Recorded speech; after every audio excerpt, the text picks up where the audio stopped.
एसईमा उत्कृष्ट नतिजा ल्याएको सल्यानको जनज्योति माविमा विद्यार्थीको चाप, दुर्गमका अभिभावकको विश्वास जित्दै। सल्यान सदरमुकाम खलङ्गादेखि टाढा दारमा गाउँपालिका 3 मा रहेको जनज्योति माविमा विद्यार्थी चाप थामी नसक्नु छ। यो विद्यालयमा हाल 1400 भन्दा बढी विद्यार्थी अध्ययनरत छन्। यसपटकको एसईमा जनज्योति माविले जिल्लाभरमै उत्कृष्ट नतिजा ल्याएको छ। सल्यानका सामुदायिक विद्यालयहरूमध्ये सबैभन्दा बढी विद्यार्थी यही जनज्योति मावि फारूलामा छन्।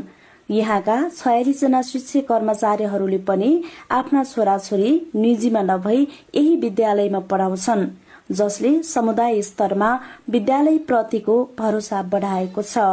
यो आसपासमा दारमा आसपासको सबै चाहिँ शिक्षक स्टाफहरूले चाहिँ आफ्नो चाहिँ छोराछोरी स्कुलमा चाहिँ पढाउने गर्नु भएको छ।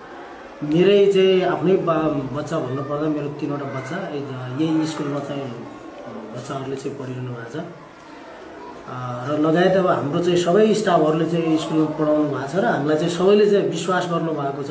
सरकारी स्कुलमा शिक्षण गर्छौँ अनि सरकारी स्कुलमै आफ्नो बच्चा बच्ची पढाउँछौँ। मेरो नानीले अहिले 10मा पढ्छिन्, बाबुले पनि 6 क्लासमा पढ्नुहुन्छ। 1 क्लासदेखि नै हामीले पढाइराखेका छौँ।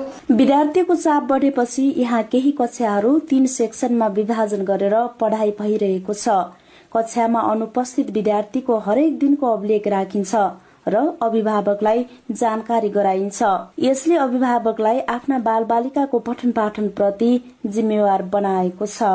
सरहरूले हामीलाई हौसला सबै दिनुभएको छ, त्यही भएर हामीले आफ्नो बच्चा बच्ची यहीँ पढाइराखेका छौँ। तर बोर्डिङ स्कुलहरू नजिकै छन्, तर हामीले बोर्डिङमा हालेका छैनौँ। विद्यालयमा स्थानीय पाठ्यक्रम लागू गरिएको छ, जसले समुदायको भाषा, भूगोल र संस्कृतिलाई कक्षा कोठासम्म ल्याएको छ। विद्यालयमा सेनिटरी प्याड र स्कुल नर्सको व्यवस्था पनि गरिएको छ, जसले छात्राहरूको उपस्थिति र आत्मविश्वासमा सकारात्मक परिणाम दिएको छ। पहिलेदेखि लोप भइरहेका कथाहरू लोक बाजाहरू चाहिँ हामीले थाहा जानकारी पाएका छौँ। बिरामी हुँदा यही आवश्यक औषधिहरू ट्याब्लेटहरू यही पाउँछौँ। अनि यो मेन्सुरेसन हुँदा प्याडहरूको उपलब्ध हुन्छ। सानोतिनो चोट लाग्दा ड्रेसिङहरू, बिरामीहरूले आराम गर्ने कक्षहरू उपलब्ध छ। 2021 सालमा स्थापना भएको विद्यालयमा 2080 सालको भूकम्पले क्षति पुग्यो। त्यसपछि केही समय टेन्टमा पढाइ भयो। अहिले केही नयाँ संरचना बने पनि कक्षा कोठाको अभाव अझै छ। कर्णाली प्रदेश सरकारले यस विद्यालयलाई हालै नमुना विद्यालय घोषणा गरेको छ। सल्यान जिल्लाकै हाम्रो चाहिँ सबैभन्दा बढी भएको विद्यालय पनि हो र धेरै अब हाम्रो भवनहरूको अभावले गर्दा चाहिँ हामीले सेक्सनहरूमा पनि अब धेरै विद्यार्थीहरू राखेर पढाउनु पर्ने एउटा बाध्यतामा अवस्था छ। तैपनि हामीले विभिन्न शैक्षिक सामग्रीहरूको चाहिँ प्रयोग गरेर विद्यार्थीहरूलाई सहज रूपमा अध्यापन गराइरहेका छौँ।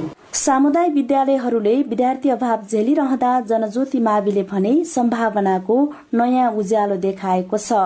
सही योजना, दक्ष व्यवस्थापन र उचित पठन पाठनसँगै समुदायको पनि अपनत्व भएमा सामुदायिक विद्यालय उत्कृष्ट बन्न सक्छन् भन्ने उदाहरण जनज्योति माविले देखाएको छ।